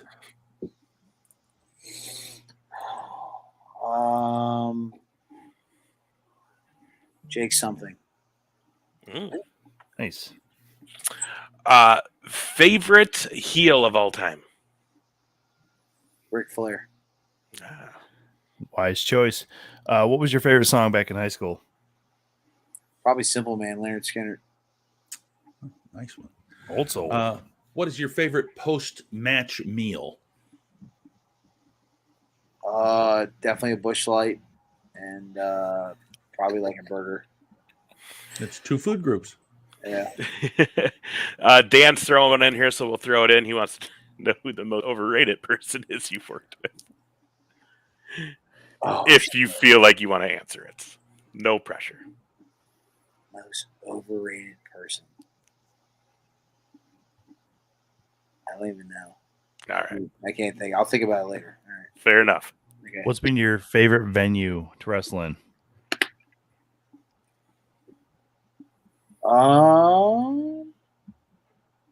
I would say the Called Ballroom. So not many people probably know that. What is that? There's this ballroom in Davenport, Iowa, that like back in the day, like a lot of blues players and a lot of country guys would play at, like Johnny Cash, B.B. King, Merle Haggard, all those guys. They used to play when they would do the trips, like going to Chicago, St. Louis. So they would go through Davenport and then go down or go up or whatever. It's just a very historical venue. I think it's pretty sweet, and it's got like that Iowa flair to it, right? They make maid rights, and you get to watch some wrestling. I think that was pretty cool. Just that whole area. Nice. Yeah. What is the smallest crowd size that you've performed for? Probably like an IWA Mid-South show, like on a Thursday. There would be like I remember when I first started, they used to wrestle at this place, the Memphis Training Post. That's what it was called, where it was literally a flea market. Half of it was a flea market, and then the other half was all muscle old cars that they had. Oh, nice. And I think one time I wrestled in front of like 5 people. Oh man. I guess if you want to count outside of COVID, not having anybody, that would. Yeah. All right. Yeah. Dan also wants to know furthest you've traveled for a match.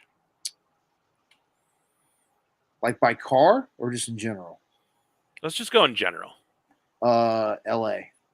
Okay. While you were in Iowa. When I was in Iowa, yeah. Okay. Yeah, that would be a different story. Yeah. Favorite city in Iowa?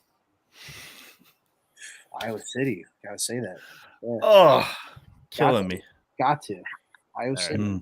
Fair enough. So you mentioned that you wrestled in Canada. How many countries have you wrestled in? Just two. So the States and Canada. Okay. That's why I wrestled. Yeah. You, as a follow up, even though it is rapid fire, No, do you have any aspirations? Because you talked about Japanese. Do you have any aspirations to go and work in Japan? Absolutely. Oh yeah. Absolutely. That'd be sick. That would be very sick. And it's kind of cool seeing a lot of guys like just let's just say like currently right now, like the best of the Super Juniors is happening right now, and I've wrestled Wheeler Yuta and Ace Austin and Alex Zane. Seeing them on the blue canvas for New Japan's pretty sick. And then you see Ninja Mac doing Noah, and then seeing that, so that's pretty sick. So, well, not to interject, very very hopeful, very very very hopeful. Another quick follow up. Do you have any aspirations to go down and work in Mexico? Oh yeah, I mean, Mexico would be sweet. I've watched a lot of AAA and CML in my life, and that'd be pretty cool. Yeah. Cool. Are you done, JR? Yeah, I'm all done with my follow up. All right, just want to make sure. All right, you're going on the road trip. You're making roads. You can pick 3 people to be in the car with you, living or dead. Anybody, doesn't have to be straight route. Just anyone you can think of. Who would you share the car ride with? My SGC boys. Boom. So Justice, Mance. I know you said 3, but it'd be Justice, Mance, AJ, and Effie. There it is. Yeah. Perfect. So I asked about the best venue you ever wrestled in. What's been the worst?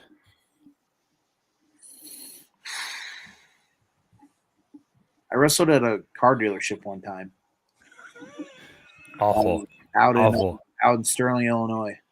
Sounds terrible. God. It was cool at the same time. I don't know how to explain it. Like, Was it put on by the car dealership, or was it someone just used their No, lot? it was I think it was like Zawa or Funky Monkey at the time is what it was called. Okay. So it was in Sterling, Illinois, which is like on its way to Chicago, and I wrestled in a car dealership. That was interesting. So as cars are driving by, I'm literally wrestling. I love that. So, Kind of warranties on this thing. yeah. What's it going to Keep take down. to get you in the ring today? Did they just use you guys to be like, if you don't buy this car, this guy's gonna come out here and body slam you on it? No, but that would be funny as shit, though. He's going to take down high prices. Yeah, I'm trying to remember what the dealership was called.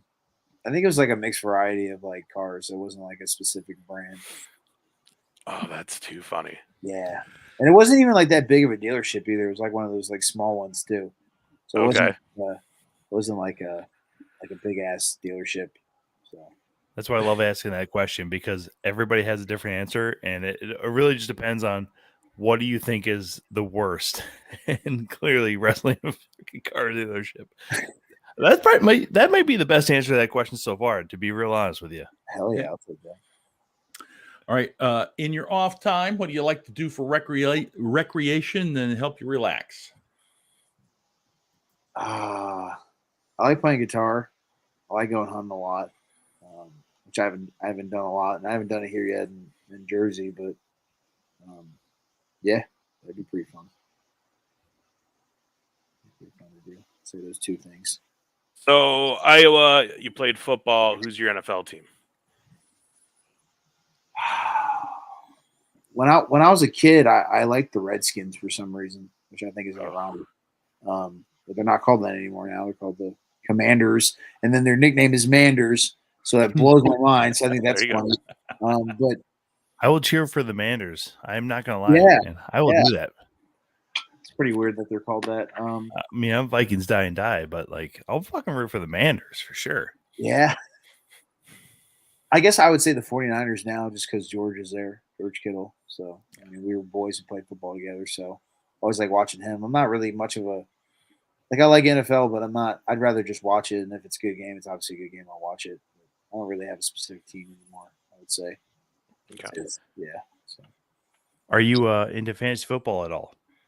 You know, I played it a lot when I was in college, and I played it 1 year with the Black and Brave. Like Merrick Braves are like really big into fantasy football. Mm-hmm. I haven't played it in a while, last few years. So maybe this year I'll do it. You guys heard it right here. 2 count. We're gonna have a fantasy football league. Manders in. All right, let's do it. I am the worst fantasy football. I am the guy that does the draft. That's because you pick and all then Cowboys. Never. Well, yeah, okay. First year that was my issue. I picked all Cowboys. Sorry. Good God, I remember playing with you at the radio station, and you never did shit. You didn't never even remember to fucking set my four guys on buy-in 1 week, and it's like, hey, there's a free, and he didn't even change him, and he still wins. Like after week, not usually though. After What week a 2, everybody fucking just clown. yeah. That's why I don't play it anymore. Horrible. I want to do MLB fantasy, which I feel like is way harder. Oh, It is yeah. very hard. Yeah. I've literally played it one time. For sure. You have so many months involvement in it, and it's just fucking painful. Like You have if to you be on don't set top the of right it. pitchers, you're fucking screwed. Yeah, you have to be on top of it because they literally, baseball, they literally play every day. Every fucking day. I think that'd be God. interesting. I think that'd be interesting to try. If you were to debut in the WWE at a pay-per-view, what other than WrestleMania, what pay-per-view would you debut at, do you think? Or would you like to? I don't even think they even have it anymore, but I think like Vengeance or Armageddon would be pretty sick. But no, actually, you know what? I take that back. You know what would be sweet? What was the old WCW pay-per-view? Spring Stampede. I think that'd be sick. Oh, yeah. There you go. That'd be the one. That'd be the one to debut at. Hell Do you yeah. rem- again, I'm going to go take my liberty and have a follow-up. Do you remember the match that Dusty Rhodes had with Dustin Rhodes had with, I can't remember the guy, but it was in the back of the pickup or of the trailer, the semi-trailer. I don't think I've seen that. I think it was from Hog Wild, to be honest with you. One of the ones out at Sturgis. Yeah. That would be a sweet debut too. I would say Hog Wild would be pretty dope. Someone should bring that one back. Maybe AEW could do it. Who knows? That just all those bikers just revving their bikes when the guys would come to the ring. Oh, it was such I think a GCW crazy... would be very good with it. Yeah. Oh Yeah, God, they'd kill with it totally. out there. I feel like they would, because we did that Wyoming show one time last year, and that was it felt very Hog Wild, Sturgis-esque. So maybe them. Nice. Okay. Most embarrassing thing that happened to you during a match.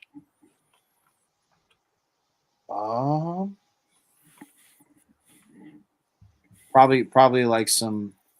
So I had this match. It was one of my first matches I ever had, and it was at the Maquoketa Fair, which is in Iowa, and it was like at like noon. Was this IPW? It was not IPW. It was Okay. SCW actually. Okay. But yeah, IPW does a lot of those fair. I was gonna say they do like just mad fair shows. And I had like a wardrobe malfunction where like one of the guys I was wrestling, he did the old like Tully spot where he like grabbed your tights and then pulled you to the buckle, and he pulled me so hard that my pants went out. Oh no! But people got to solve the apples and oranges. So, maybe that's probably the most embarrassing thing. I never shit in the ring or accidentally or pissed or whatever. But there are some people that have done that, and I would say that's probably embarrassing. Dude, that happened. You were at Hall of Fame weekend last year, right? In Waterloo? Yep.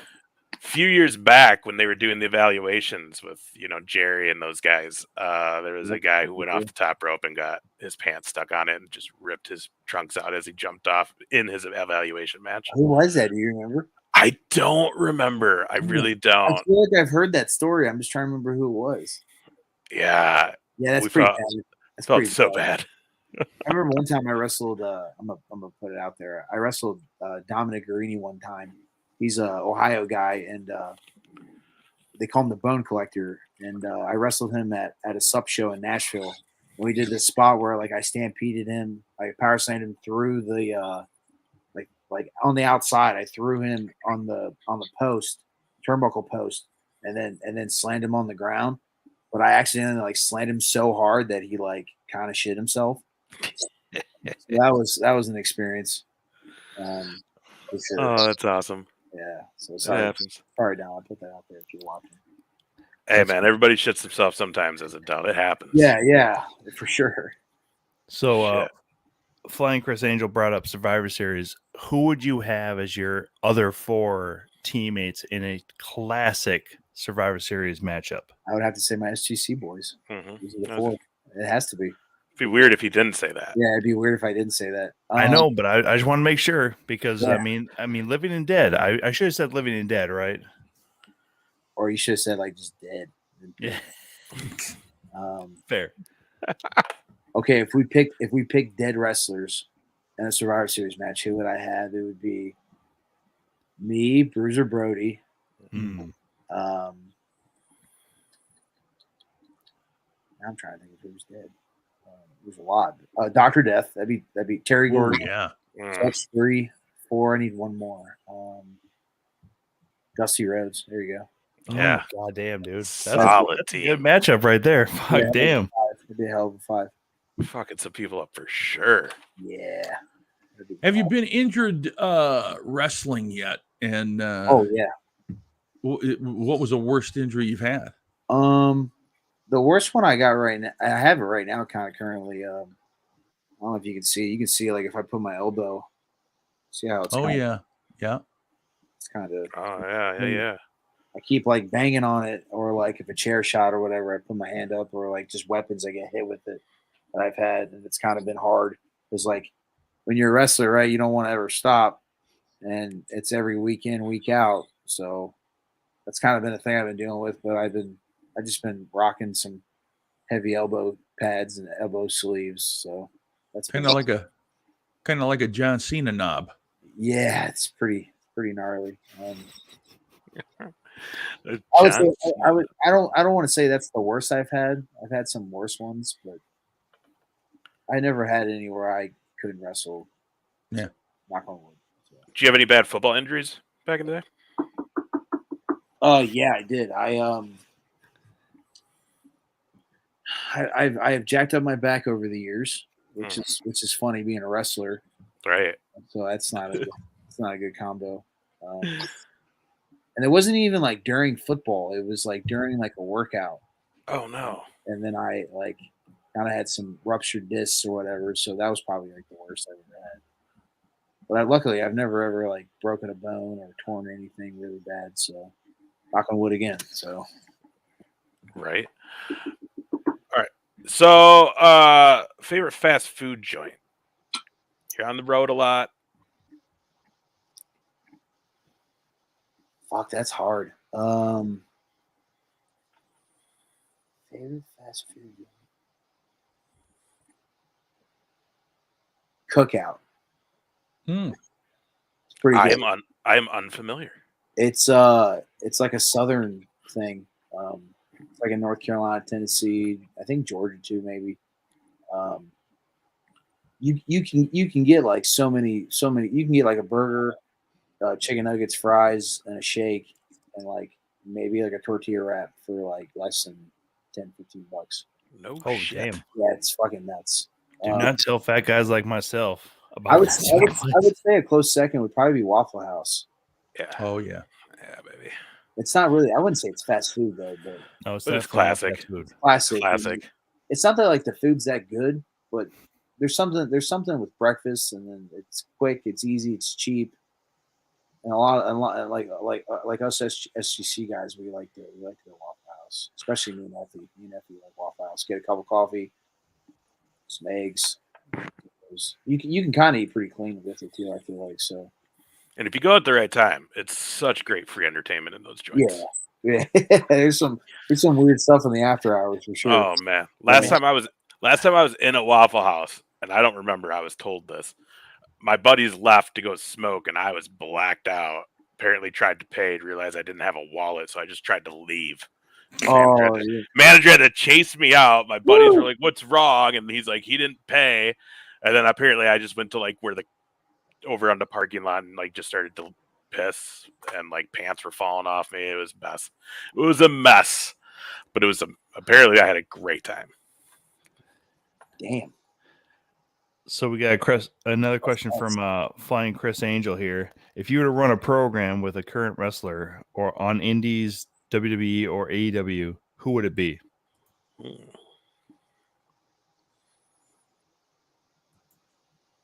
I think it'd be. I think this is like a big elephant in the room. Like I totally think Hangman Page would be a definitely perfect one to do.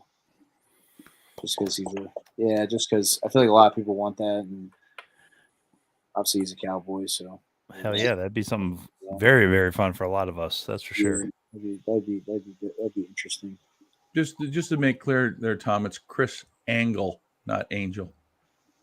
Whatever. I don't give a shit. What a You dick, should. Tom. What a He's a dick. viewer. That's that Oh, top come on. Listen, I have been drinking tonight, and also too. What are you trying drinking? to read a screen while doing this? So sorry, Chris Angle. Are you into the whiskey yet, or are you still on your summits? No, I mean, like, so I've gone through 4 drinks right here during the show so far, and I have had 2 more before this. So you know he's having a good time, Manders. Getting rowdy He's on gone a through that much. Tuesday night. I love it. yeah, I started off with whiskey, and then I came over to beer and seltzers. So Oh no, you're And just so you know, Tom's day job is he runs a daycare. no shit. I hate kids. Yeah, Talk about I this. could see, he'd be a very good daycare person for sure. All right, Kids are- here's one last question. No. I was gonna just say the kids would definitely do what he says. They'd be so afraid of him. You'd be afraid of that big scary Lord. bastard. So here's a good question, I think. In your opinion, which smells better, Iowa or New Jersey? Mm.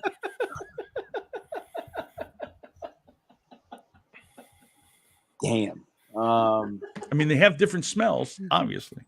Oh, god damn you.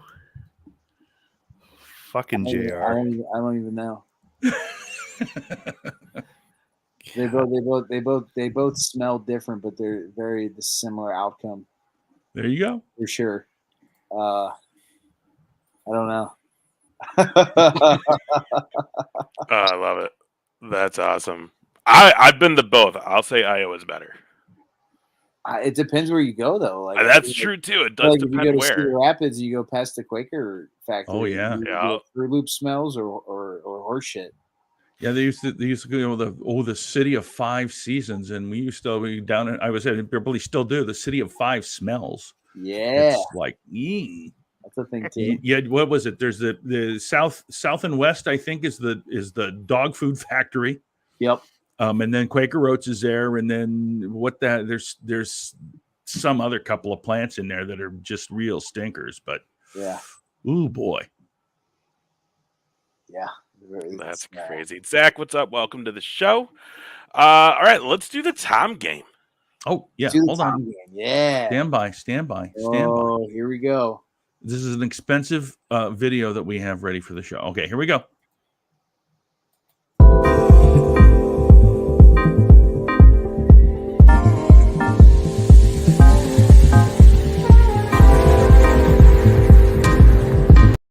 That's it. There's no intro.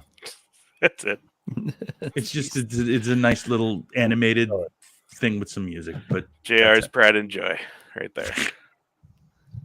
Yeah. All right. So we told you before the show went on, but this is the Tom game. So you've spent, let's see, we're at an hour and about 40 minutes. I told you it was gonna go long, baby. I love it. And We're so cool. you spent that long with us, and now you get to pick. And we keep tally, guys. So we'll give you our totals here too tonight. We'll give you an update. But we want you to pick out of the 3 of us, if you had to choose, who is Manders going to tag with? Who is he going to face across the ring? And who's going to be in his corner managing? So my manager would be JR. yes, Probably sir. Probably be like Colonel Sanders or whatever. Sanders and Manders. I like it. Or he'd be dressed up as JR. Jim Ross, one of the 2. My tag partner would definitely be Big Ace, and we're totally whooping Top Shelf Tom's ass. Love it. I kind of thought that was going the other way for a second. No, I've been on a bad streak. People have not. No, we're definitely kicking Top Shelf I think ass. Matt. Because I don't know if you've noticed, I don't like Top Shelf liquor or beer anyway. So we're Boy. Yeah, I noticed boy. when you said I like Busch piss Light. water and cheap whiskey. So me Yeah, and Big Ace are taking down Top Shelf Tom. I Top love shelf means nothing to him, sir. Yeah. That's true. That is I very true. Love it. So what are we at for those, Tom? You got our totals here? I was on a bad streak there, man. I had Malice, Billy, Starks, and Nerd D all wanted to beat me up.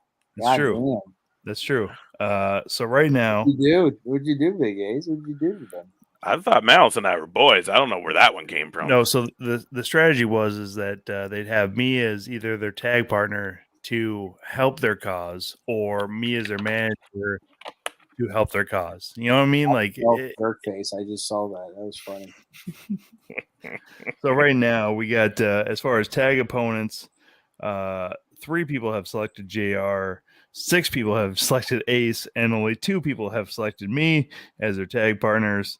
Opponents, only 1 for JR, which is the Golden God, Bryce Jordan, of course. 4 for Ace and 6 for me. Manager, 7 for JR, 1 for Ace, and 3 for me. So it's very well balanced, actually, as far as old Tom goes. Like, there's some people who love me, and there's some people who clearly hate me, but we're gonna still go with the fact that JR's typecast is more of a manager role than anything else because he's old as shit, and Ace is better as a tag partner than an opponent. JR's also huge and hard to move. I'd pick him as my partner. Sure. See, that's the thing. Yeah. That's the thing. People don't know that. It's like it'd be like, dead body weight. Because you're how tall? Oh, well, now I don't know, but back in the olden days, before shrinkage, I was 6'5". Woo! Yeah, and well, let's see. In high school, I was 6'5" and 215. Now I'm probably 6, maybe 2, 3, because of compression and fat. Yeah, it happens. It happens. It Yeah. happens. Well, dude, I love it, Manders. It's such a pleasure to have you on the show. We've been wanting to get you on for a while. I was hoping to get you on before Madhouse. It didn't work out, but then we got to do Madhouse together, and that was, I'll tell you what, getting to be in the ring while you were out there in that show after seeing you at a bunch of different promotions. And that was the first time I've done a ring announcing job for pro wrestling. I've done everything in the world of ring announcing but pro wrestling. So that was so that was a big deal to me, and it was cool to have people like you on that card and get to share the card with everybody and be a part of that. So I thank you for that, because that night will always be special to me. Yeah, And me too. hopefully we'll get to do more of that, and we will, because I'm going to make Luke and Malice bring you back no matter what. So hell yeah. But dude, I can't thank you enough for this, man. And again, dude, you guys got to check him out. If he's in a city near you, go to the shows. Where can they find you online? You can find me on Twitter, Instagram, at the #1 called _Manders, or the new tag name is Outlaw Country Wrestler. So if you type in that, you'll probably find me too. And yeah, you can find my Twitter, Instagram on that. Facebook, you can find me if you type in Manders or Cornbelt Cowboy, that'll probably pop up. And then I got some shirts on Pro Wrestling Tees. I just got this new shirt. It's like a tribute to Waylon Jennings at deathmatchworldwide.com. Pretty sick shirt. I don't know if you guys have seen it, go see it. And I just ordered it. I just ordered those shirts too to have them, at shows as well. So hell yeah. So yeah, that'd be sweet. Hell yeah, dude. And again, they just announced it today. Wrestling Revolver, Speedball, Mike Bailey taking on Cornbelt Cowboy, one called Manders. That's going down in July 9th. Be all over the country this summer, guys. So keep your eyes on them. Look for it. Get tickets. Support pro wrestling, independent pro wrestling. Support it as much as you can. I'm going to have to grab one of those shirts. Awesome to have you with us, Manders. Go Hawkeyes. Thank you so much, buddy. Hell yeah. Thank you, guys.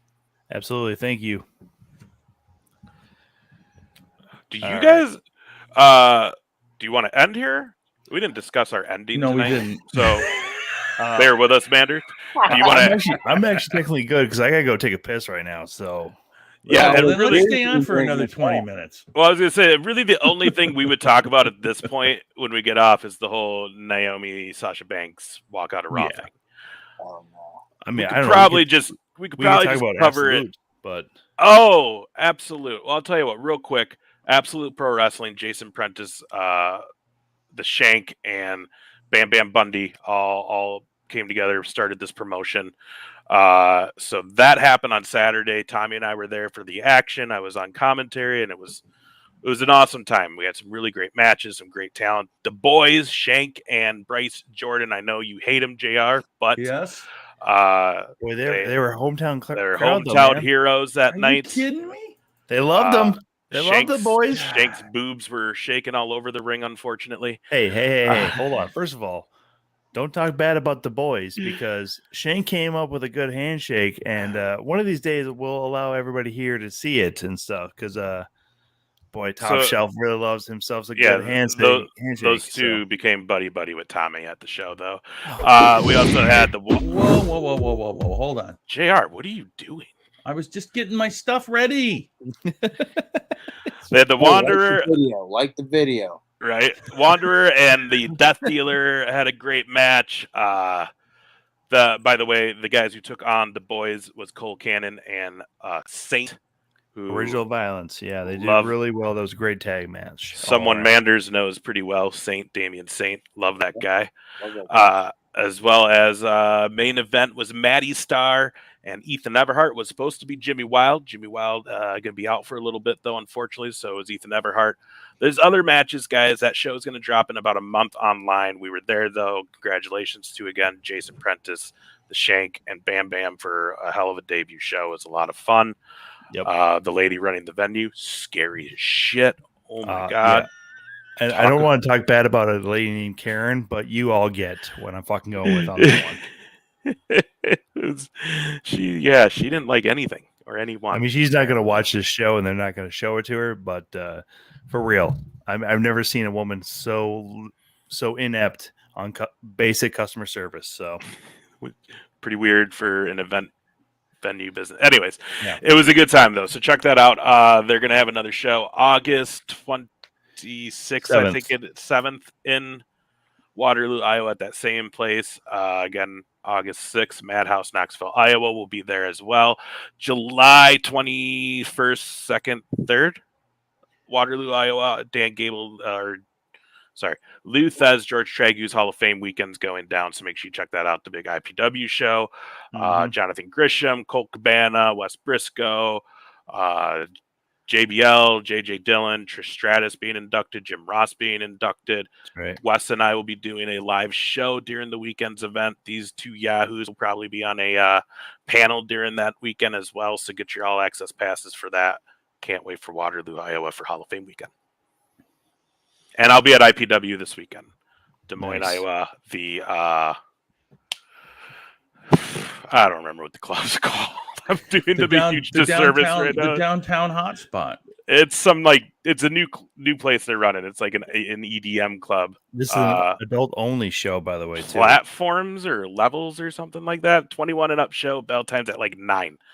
And then I'm driving back to Rochester after that. So that's going to be a hell of a night. But yeah, so I'll be down there doing commentary. If you're there, say hello. All right. Are we all good? That's all I had. You guys have no shows? This Saturday or Friday and Saturday, I'll be at Gutty's Comedy Club in Southdale Center in Edina, Minnesota, doing a feature set. Awesome. You should go see him if you can, guys. That'll be fun. All right. Thank you again, Manders. Super spending this time with you to get to know you a little bit more. And we truly appreciate it. Best of luck in everything you do. To all you in the chat that have been watching, thank you so much for participating. And thanks a lot for that hype train. We certainly didn't expect that. Have a good one. We will see you next week, guys. Bye-bye.